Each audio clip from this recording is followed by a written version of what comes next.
యేసుక్రీస్తు నామంలో ఆత్మానుసారమైన మర్మములు చూస్తున్న ప్రతి ఒక్కరికి హృదయపూర్వక వందనాలు తెలియజేస్తున్నాను. ఆత్మానుసారమైన మర్మములు కేవలము ఒక దర్శనములు, ముఖాముఖి దర్శనములు, దేవుని స్వరము చేత మాట్లాడిన మాటలు, కల దర్శనములు. వీటి గురించి మనము ప్రతి వారము ప్రభువు మనకి ఏ దర్శనాలను చూపిస్తున్నాడో ఆ దర్శనాలను బట్టి మనం ఏ విధంగా ప్రార్థన చేసుకోవాలి, ఆ యొక్క దర్శనాలను బట్టి మనకు వచ్చిన దర్శనాలను బట్టి ఏ విధముగా మనం దేవునిలో ముందుకు నడవాలి అనే విషయాల గురించి మనం తెలుసుకుంటూ ఉన్నాము. ఈ యొక్క వారంలో ప్రభు నాకు ఒక దర్శనం చూపించారు, కల దర్శనము. నేను విజయవాడలో జరిగించబడుతున్న ఆ యొక్క మీటింగ్కి ప్రతి ఒక్క నెలలో 3వ తారీఖు వాగ్దానపు కూడిక, ప్రతి నెలలో వాగ్దానపు కూడిక విజయవాడలో జరిపించబడబోతుంది. ఆ విషయం కోసం ప్రార్థన చేసుకొని పడుకున్నాను. ఇక తెల్లవారుజామునే ఒక దర్శనం నాకు. ఆ దర్శనము నిజంగా అసలు అద్భుతముగా ఆశ్చర్యం అనిపించింది నాకైతే. ఆ కళ దర్శనంలో జనం అంతా కూడా ఎక్కడికో పరిగెడుతున్నారు. ఆ పరిగెడుతున్న వారిలో ఒక కొద్ది మంది తెల్లటి వస్త్రాలు వేసుకున్న వారు ఒక ప్రక్కగా ఉన్నారు. కొద్ది మంది అలా వెళ్ళిపోతున్నారు. ఆ జనమంతా వీరు కొద్ది మందే ఉన్నారు. ఒక ప్రక్కగా ఒక స్వరము నాతో మాట్లాడుతున్న స్వరం, హృదయ శుద్ధి కలిగిన వారు దేవుని చూచెదరు, హృదయ శుద్ధి కలిగిన వారు దేవుని చూచెదరు. ఇదే ఒక స్వరము.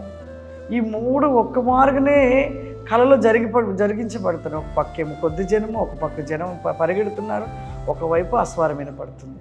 అలా వినపడుతూ ఉండగా ఆ జనమంతా వెళ్ళిపోయి ఒక అగాధములు పడిపోతున్నారు. ఎంత జనమో! అసలు ఆ జనములు పోలిస్తే ఈ జనము ఎంతమంది? కొద్ది జనము. దానిలో కనీసం ఒక చిన్న కొద్ది మంది మాత్రమే ఉన్నారు. ఇక వెంటనే ఆ దర్శనం అలా వస్తుండగా నేను వెంటనే కళ్ళు తెరిచి కూర్చొని ప్రార్థన చేశాను. ఏంటి ప్రభా, ఎందుకు ఈ దర్శనం ఇలా వచ్చింది? అసలు ఏంటయ్యా, ఎందుకు ఇలా కనపడింది? అప్పుడు ప్రభు నాతో మాట్లాడుతున్నారు అని స్వరంతో చెప్తున్నారు. అదిగో చూడుము కుమార్తె, నా సమూహమైన జనము కొద్ది మంది మాత్రమే ఉన్నారు. ఈ లోక సంబంధమైన ఆలోచనలు, అనేక క్రియలు, అనేక పాపము ఆలోచనలతో పరిగెడుతూ పరుగులు తీస్తూ చివరికి నరకాగ్నిలో పడిపోతూ ఉన్నారు అని చెప్తూ ఉండట, ఆ యొక్క స్వరము చేత ప్రభు మాట్లాడట విన్నాను. నాకు చాలా అసలు బాధపడిపోయాను. నిజముగా ఇశ్రాయేలు ప్రజలలో అన్ని లక్షల మంది కూడా నడిపించబడుతుండగా చివరికి కానానుకి 2 మాత్రమే చేర్చబడి ఉన్నారు. ఈ పరలోక రాజ్యము, దేవుని యొక్క రాజ్యాన్ని కూడా చేర్చబడేవారు కొద్ది మంది ఉండడము దేవుడు ఎంత దుఃఖం చెందుతున్నాడు. నిజంగా ఇంతగా దేవుడు అనేకులకు కళలు, దర్శనాలు ఇవన్నీ చూపిస్తున్నా కూడా మనం ఎందుకు ఇంకా సరికాలేకపోతున్నాం అనేది ఒకసారి ఆలోచన చేద్దాము. ఎంతగా చెప్తున్నాను కూడా వినలేని వారిగా ఉన్నామంటే ఇంకా మన జీవితంలో అపవాది చోటు చేసుకొని వాడు అపవాది యొక్క మనసును కలిగిన వారిగానే ఉంటూ దేవునికి చోటు ఇవ్వలేని వారిగా ఉన్నట్లుగానే ఉంటున్నాం. ఎన్ని దేవుని ఒక వాక్యపు మాటలు, ఎన్ని మర్మాలు, ఎన్ని దేవుని రాజ్యపు విషయాలు, ఎన్ని కలదర్శనాలు, ఎన్నిగా మనకు ప్రభు చూపిస్తున్నాడు. కానీ మన జీవితంలో మార్పు ఉందా? సరి చేసుకుంటున్నామా? పదే పడిపోతున్నాము. కానీ పరిపూర్ణంగా మార్చబడదామని ఎందుకో ఆలోచించలేకపోతున్నాం. దుష్టునికి ఎందుకు చోటిస్తున్నాము? వాని యొక్క చేతిలోకి ఎందుకు వెళ్తున్నాము? మనకు దేవుడు ఏం కొదువ చేశాడు? సమృద్ధిని ఇస్తున్నాడు. అన్ని విషయాలలో దేవుడు తోడే ఉంటున్నాడు. క్షేమం ఇస్తున్నాడు, ఆరోగ్యాన్ని ఇస్తున్నాడు, అడిగినది ఇస్తున్నాడు. ఇవన్నీ ఇస్తున్నా కూడా ఎందుకు దేవునికి సమయం ఇవ్వలేకపోతున్నాం? ఎందుకు దేవునికి చోటు ఇవ్వలేకపోతున్నాం? ఒకసారి ఆలోచన చేద్దాం ప్రియులారా. దేవుడు ఎంతగా చూపిస్తున్నా కూడా మన మనసును మార్చుకోలేని వారిగా ఉన్నట్లయితే దేవుడు ఎంత దుఃఖపడతాడు? దేవుడు ఇంకా ఎందుకు మన కోసము అంత తప్పిస్తూ ఉన్నాడు? ఎందుకు అంత ఆశను కలిగి ఉన్నాడు ఈ మానవుడి మీద? కేవలము నిన్ను నన్ను ఆయన సృష్టించాడు కాబట్టి ఆయన ఒడికి చేరాలని ఎన్ని విధాలుగా, ఎన్ని రకాలుగా దేవుడు ఎంతమంది సేవకుల్ని ఏర్పాటు చేసుకున్నాడు. దేవుడు ఒక్కొక్క సేవకుని ఒక్కొక్క విధముగా వాడుకుంటున్నాడు.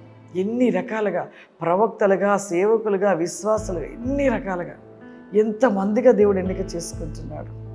చూడండి, సేవకుల్లో ఎన్ని రకాలుగా దేవుడు చూడండి. కొంతమంది వాక్యం ద్వారా, పరిశుద్ధాత్మ ద్వారా, అభిషేకం ద్వారా, ఆత్మ ద్వారా, దర్శనముల ద్వారా, భాషల వరముల చేత ద్వారా, ఇక అనేక మర్మములు తెలియపరచువారుగా, స్వస్థత వరముల చేతగా దేవుడు ఒక్కొక్కరిని ఒక్కొక్క ఆయుధముగా దేవుడు ఒక్కొక్క వరముల చేత వాడుకుంటున్నాడు. అయినను కూడా మారలేకపోతున్నాం, మార్చబడలేని వారిగా ఉంటున్నాం. ఎంత దుఃఖము, ఏ గుంపులో ఉండబోతున్నాం, మనం ఏ యొక్క సమూహంలో చేర్చబడబోతున్నాము ఆలోచన చేద్దాం. చూడండి, చిన్న సమూహమా దేవుని యొక్క పిల్లలు, పరిపూర్ణులైన వారు చిన్న సమూహమా అంటే వీరందరి పరిస్థితి ఏంటి? వీరందరూ నిత్య నరకాగ్నిలో కాలుట దేవునికి ఇష్టం లేకనే కదా ఇంతగా దేవుడు దర్శనాలు చూపిస్తున్నాడు, ఇంతగా దేవుడు మాట్లాడుతూ ఉన్నాడు, ఇంతగా దేవుడు మనల్ని విడిపిస్తున్నాడు, ఇంతగా మన ప్రార్థన బట్టి దేవుడు మనకు కాపాడుతున్నాడు. అయినను మనం కళ్ళు తెరవలేని వారిగానే ఉంటున్నాం, గ్రుడ్డితనంతోనే ఉంటున్నాం. దేవుని తెలుసుకుంటున్నాము, దేవుని వాక్యాన్ని వింటున్నాము, కానీ గ్రుడ్డితనంలోనే జీవిస్తున్నాం. మన కనులకు ఒక పొరలుగా ఉన్నవి. ఇశ్రాయేలు ప్రజల వలనే పొరలు కలిగిన వారిగా ఉంటున్నాం.